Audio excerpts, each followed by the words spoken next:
Hello everyone and welcome to Printables 101. My name is Reese and I'm here to teach you everything you need to know about getting started with printable planner stickers. If you're already a seasoned pro and you know everything about the basics like sticker paper and printing options, and you just are here to learn how to cut without using a silhouette, then feel free to skip ahead. If you are brand new, let's go ahead and jump into the basics. First up is, where do you find printable files? And the answer is pretty much everywhere. You can find free ones. If you go to Google or Pinterest and type in free printable planner stickers, you'll be led to various different blogs and websites of people who are obsessed with planning and want to make lots of different files readily accessible to a lot of people. You can also find several for purchase on Etsy, which tends to be the mother lode of printable files. You can find everything you ever want. I have been burned a couple of times though, because I'll find something on Etsy and I'll buy it and it's like $1 or $2, and then I find pretty much the exact same thing for free on Google or whatever, and then I'm like, darn, that's $1 or $2 wasted. So if you find something you love on Etsy, double check that it's not already available for free somewhere else. You can also ask in planner Facebook groups if people have suggestions on printable shops or blogs that offer free printables as a resource of finding them. I would just suggest to be courteous. If you are in a shop group that is specific to one particular shop, don't go asking there where else they can find a printable, because that's kind of rude. It's their corner of the internet. Don't ask for suggestions of somewhere else to go. Moving on, once you have found your printable files, you're going to need a way to save them. And this is the system that I have. I start off, I've got a file on my desktop for planner printables, and within that I have subfolders based on the type: functional deco, holiday, weeklies, monthlies, and miscellaneous. If I click on the weekly kits, I have another screen of subfolders that are shop specific, and then if I clicked on the Glam Planner file, you'll see then within that I have all the files of the various weekly kits that I have from that particular shop. You'll see that each page of a kit is a separate file, and I really like that because I like to print 2 of the page that offers the full boxes and only 1 of the page with the littles, because I don't use very many of them. It's pretty rare that you will find a shop that gives you a printables file where all of them are bound into one. I really don't like it when they do that, because I would have to print the entire kit twice and then I just have a lot wasted. I don't really use much of a system for organizing my functional deco. As you can see, it's just kind of all spaced out. Really just use whatever system works for you. This one works for me, and I can easily save all of these onto a USB if I wanted to. Let's move on to paper. It can be a little bit overwhelming when you go to find sticker paper. There are so many textures available, and the one that's right for you is really just a personal preference. You may have already purchased various different textures in weekly kits or monthly kits from shops on Etsy, so maybe you already know what texture you like. There's a huge range in prices as well. Generally, matte permanent paper is the least expensive, and then glossy or vinyls, those tend to be a little bit more expensive. We've got a lot of different options for you, and again, which one is right for you? It really just depends. You can try going online to the various different vendors like Avery or Online Labels and requesting a sample. Sometimes they'll send you 2 or 3 sheets so that you can try it out and see if it works for you. Sometimes your favorite pen isn't going to write on this particular style of texture. The one I use is a matte paper, and it's a non-repositionable one. I use undo so I can always move it if I really want to, and I feel personally matte is the easiest for writing on with any type of pen, and I feel that it photographs better, at least for me. Moving on to the most important thing about sticker paper is the compatibility with your printer. If you are using an inkjet, you need to have inkjet compatible paper. If you're using a laser printer, you need laser printer paper. The one that I use is compatible with both, and I really like that because I don't have to worry about the compatibility issue. If you use an inkjet paper in a laser printer, it's not going to work because laser printers use toner, and an inkjet formulated paper is not going to be able to absorb that, which means if your design prints, it might flake off, it might not dry, it might have streaks, or it just could partially print, and it's just awful. Don't let yourself be one of those tragic stories of spending a ton of money on sticker paper to only have it not work. Know how you're printing before you purchase your paper so that you don't have compatibility issues. And that leads us to our next topic of how do you print these things? So we've got several options. You can either print at home or you can print at an office supply store. I personally print at an office supply store. I have a printer at home, but it has so many issues that it's easier for me to just save my files onto a USB and then take them to the self-serve station at my local Staples. I bring my paper with me, and the first time I went, I had the person that was in the copy center show me how to load my paper. They just need to make sure that your paper is compatible with their printers, and I had already taken care of that, so they were fine with it. And it's pretty fast. For me, including tax, it's 53 cents per sheet. Some people might say that's crazy. For me, it makes sense.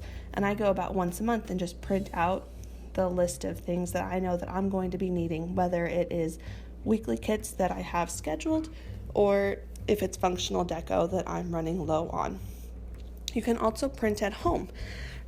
Pretty much any type of printer for the house works. If you're using glossy paper, I would suggest a printer that offers a photo setting.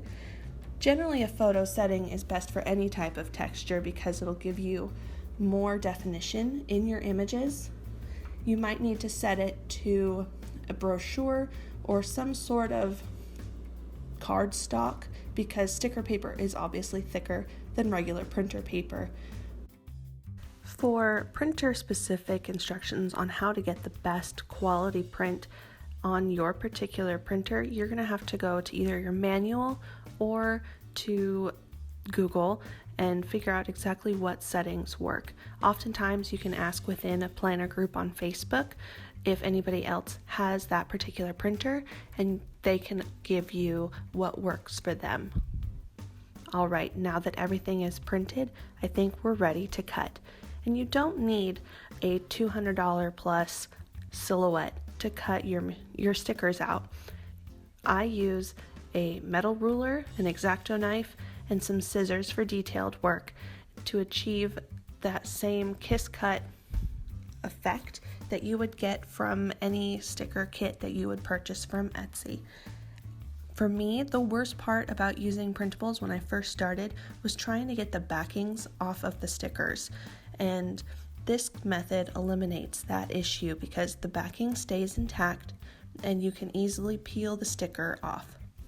It also is really helpful for storing your stickers afterwards and your leftovers because there's not just a bunch of sticker confetti that you need to wrangle. It all stays on one sheet and you can easily slip it into a sheet protector and put it in a regular full-size binder, and it really helps with the organization of everything. Let's go ahead and get started. Go ahead and grab a metal ruler, a craft knife or an X-Acto knife, some scissors for the detailed work, and I would suggest a cutting board if you're new to cutting with this method because it's going to take some practice to figure out the correct pressure to apply, and you might be cutting through your paper in the first couple of tries, and you don't want to leave scratch marks in your desk or your table or whatever surface you are cutting on top of. When you get really good at it, you can eliminate the cutting board. I normally don't use the cutting board anymore because I've been doing this so long, but for the sake of teaching this, I'm going to have the cutting board in the video. We're starting off with a kit that has elements that are generously spaced apart, so there's a little bit of room to make mistakes. You're going to want to line up as many elements as possible with your ruler so that you can make as few cuts as possible. As you can see, the full boxes here line up with the half boxes directly below, but obviously make sure you stop cutting before you cut into the washi. You're going to apply pressure a little bit towards the ruler as you're cutting, which helps ensure that your lines end up staying straight. If you aren't pushing against the ruler as you are pulling towards you, you could end up with some very crooked cuts, and that would be unfortunate. Start with your longer cuts first and then do the shorter ones. When you are cutting across lines that you've already cut, you're going to want to apply a lot of downward pressure on the ruler, which keeps the sticker layer in place. You'll see that right here, when I'm cutting the full boxes, the cross cuts are going to create these teeny tiny little boxes, and if you aren't applying enough pressure on the ruler to keep them in place, they can peel up and get in the way and cause errors that would be unfortunate. I'm using my finger to feel if I've missed any cuts that I need to do, and when I do find some, I quickly go ahead and do those. This video is sped up, but as you can see, cutting that page was actually really fast. Let's move on to the littles on this page. There is a little bit of space between each header, so I'm positioning my ruler pretty much in between the two stickers, and if there's too much white space when I'm done, I can just take some scissors and cut them down even further. But right now, we're just trying to cut them so that they can easily come off of their backing. Again, start with your long cuts first, and then when you do your short cuts, apply a lot of downward pressure on the ruler. As you can see here, that lines all the way down with the side of those flags, so I went a little bit further with that particular cut. It's all about making as few cuts as possible. And we're done with our headers. Didn't cut through the back, that's pretty awesome. And it comes up well, perfect. This also has some deco. Obviously, you're not always going to have stuff that is a straight line, so just cut roughly around it, then peel it off of its backing, and then take your scissors and do your detailed cuts. This particular part of the video is sped up to about 4 times the speed. It took me a little over a minute to cut out this little Voldemort. I'm generally not a fan of having to do detailed cuts, but it's just a part of using printables. And then I'm not using him, so I'm putting him back down. All right, let's try something a little bit harder. This is by the Glam Planner, and her kits are really laid out well if you are good at cutting.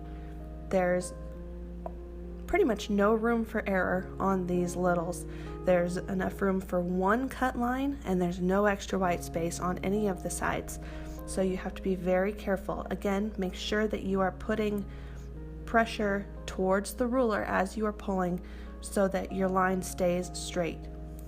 If you go crooked and get a wonky cut on any of these, you're going to have to start over because you'll have lost at least 1 column's worth of stickers. Again, lots of downward pressure. Go slowly if you need to. It's not a race.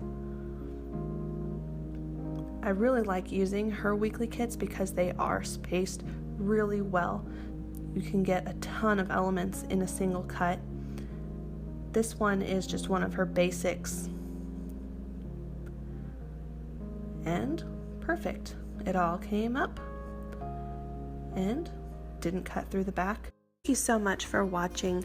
If this video was helpful, feel free to give it a thumbs up and subscribe to my channel for more informational videos as well as plan with me's and hauls.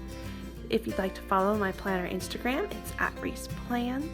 And go ahead and leave me a comment letting me know what your favorite place is for finding your printables. If you have a favorite Etsy shop, I would love to hear it. Thanks again and have a wonderful day.